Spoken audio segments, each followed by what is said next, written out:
যাই হোক, স্কুলে থাকতে আমি যখন স্যারা রোল কল করতো তখন আমি বলতাম যে প্রেজেন্ট ম্যাডাম। তো কোনো কারণে স্যার সেটা পছন্দ করতো না। তো জানি না কেন আমার কি সমস্যা ছিল। এমনিতে আমি স্কুলে থাকতে হয়তো বেশি হলে 2 থেকে 3 দিন মনে হয় স্কুল পালাইছি, আর বেশিরভাগ চাই নাই। তো যাই হোক, ওরকম কোনো ইয়া ছিল না, যদিও অ্যাটেন্টিভ ছিলাম তখন, কিন্তু এখন ভার্সিটিতে অত অ্যাটেন্টিভ না, কোনো রকমের পাস করাটাই টার্গেট ছিল, যে টেস্ট হোক, যেভাবে পাস করাটাই ছিল, যেভাবে এইচএসএ টেস্টটা পাস করলে হবে ওরকম কিছু না আর কি। এমনিতে আমি দূরে একটু কম শিখি। তো একবার ক্লাস টেস্টের সময় স্যার হচ্ছে বোর্ডে কোশ্চেন লিখে আমাদের বলতেছিল তোমার কোশ্চেন সলভ করো। আমি বললাম স্যার আমি দূরে দেখতেছি না, আমি বুঝতেছি না স্যার। তো স্যার বললো কি দেখতেছো না, কি বুঝতেছো না? আমি বললাম স্যার ও খাতা দেখতেছে না। এই আর কি। তো এরপরে তো সিএসসি তো গ্রাজুয়েট করে ফেললাম, কিন্তু আমার ফ্যামিলি থেকে সবসময় চাইছে যে যদি গভর্নমেন্ট জব করে বিসিএস ক্যাডার।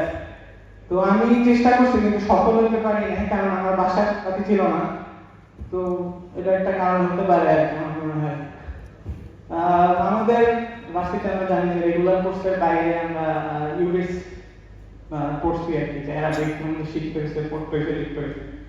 তো একটা পরীক্ষায় আমি লিখতেছিলাম, তো স্যার এসে বললো যে টাইম শেষ, কাটাটা। আমি বললাম স্যার আর একটা সূরা লেখা বাকি আছে, আপনি একটু সময় দেন। স্যার বললো সূরা, আজকে তো ম্যাথ এক্সাম। আমি বললাম, মনে মনে বলতেছি যে আজকে আজকে সূরাই, স্যার কোনো ওয়ে নাই যে এক্সাম। তো যাই হোক, এরপরে আমাদের যেটা বলতে চাচ্ছিলাম, আমার ফেব্রুয়ারিতে আমি বিয়ে করি আর কি। তো বিয়ের আগে আমার বাবা হচ্ছে সে বিভিন্ন স্টাইলে যে কোনো মেয়ে ফ্যামিলির সাথে পরিচয় হলে আমার সাথে ইন্ট্রোডিউস করার পরে, তো একবার সে বললো সে একটা মেয়ে দেখছে। তো বললো যে মেয়ের বাবা আর্মি অফিসার। আমি বললাম যে এটা গুড কোয়ালিফিকেশন। বললাম যে আচ্ছা ঠিক আছে, ছবি দাও বাবা। তো আমি তখন হচ্ছে ঢাকা থেকে চিটাগাং আসা যাওয়া করতাম। তো বাসায় গেলে আমার বাবা বিভিন্ন ফ্যামিলি হচ্ছে ফিচার বলতো যে বিয়ে হইলে কি হবে, এসে বলতেছে যে ফ্যামিলির সাথে কথা হয়েছে, হইলে নাকি তারা 10 লাখ টাকা ক্যাশ দিবে। আমি বললাম যে তুমি এই সময় এসে এইরকম একটা জিনিস নিয়ে খুশি হইতেছো, এই কারণে তুমি পড়ালেখা করাইছো আমাকে এত দূর, এত আমরা এত মডার্ন পড়ালেখা করতেছি।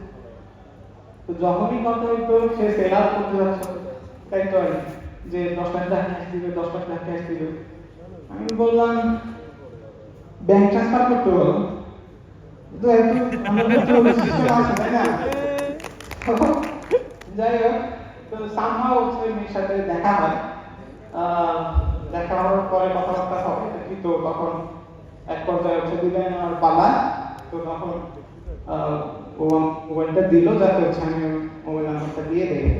তো মোবাইল নাম্বার আমি ইনপুট করে দিয়ে দিলাম। তো বলতেছে আপনার মোবাইল নাম্বার এতগুলো ডিটেল কেন? আমি বললাম যে ও পাগল, ওটা আমার ব্যাংক অ্যাকাউন্ট নাম্বার। যাই হোক এরপরে বিয়ে হয়, কিন্তু ওর সাথে কথা বলছি। যাই হোক, তো একবার ওর সাথে আমি কথা বলছিলাম যদি আমাদের বিয়ে হয়, তো বিয়ের আগে এরকম একটা কথা হচ্ছিল, বিয়ের পরে তুমি আমার জন্য পোলাও রান্না করবা, বিরিয়ানি রান্না করবা। তো বিয়ের পরে তোমার জন্য আমি কি করবো? Plastic surgery. না আমি ইনসেনসিটিভ না আসলে। দেখা যায় যে আমাদের ঝগড়া হলে অনেক কমিউনিকেশন গ্যাপ ফেলে নিজে থেকে ফোন দেয়। একবার এরকম গ্যাপ হয়েছে, তো নিজে থেকে ফোন দিচ্ছে, ফোন দিয়ে বলতেছে সাগর তোমার ছোট ছোট জিনিসগুলো আমার এখনো মনে পড়ে। তো শিখের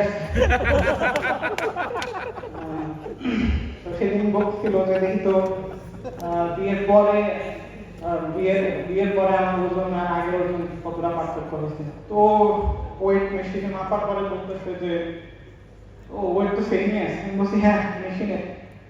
তো এই আর কি। তো এরপরে যাই হোক বিয়ের পর তো আমরা বাসা নিচ্ছি। তা এখন বাসায় যেটা হচ্ছে রিসেন্ট আমাদের হচ্ছে একটা বুয়া আছে। তো বুয়া এসে সবসময় সকালে বলে একই অভিযোগ যে আপনাদের বাসায় আসার আগে উপরের তলায় এক ম্যাডাম আছে, তার বাসা আগে যাইতে হয়, এই কারণে আপনার বাসা আসতে দেরি হয়। প্রতিদিন একই কথা। এখন আমার বউ অতিষ্ঠ হয়ে বললো যে না চেঞ্জ করা দরকার। আমি বললাম হ্যাঁ ঠিক বলতেছে। পরে বউ চেঞ্জ করে ফেলছি। একতলার উপরে উঠতে হয় কিন্তু বুয়ার টাইমে আসে সমস্যা। না এমনিতে এটা জোক আর কি। কিন্তু আমি চিন্তা করতেছিলাম যে যেহেতু সে প্রতিদিন একই কথা বলে অজুহাত দেয়, তাই আমি ভাবলাম যে ওর সাথে আমি প্র্যাঙ্ক করি। ভাবলাম যে একদিন উনি আসবেন কিন্তু আমি দরজায় খুলব না। যাই হোক তো যেই ভাবা সেটা। তো উনি একদিন আসছে, দরজা খুলতেছি না, বাইরে গেছে প্রায় 1 ঘন্টা পর দরজা খুলছি, তারপর সে ঘর থেকে বের হয়েছে।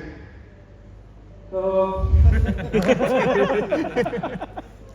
এই আর কি চলতেছে চলতেছে। জব করতেছি প্রায় 3 বছর হচ্ছে।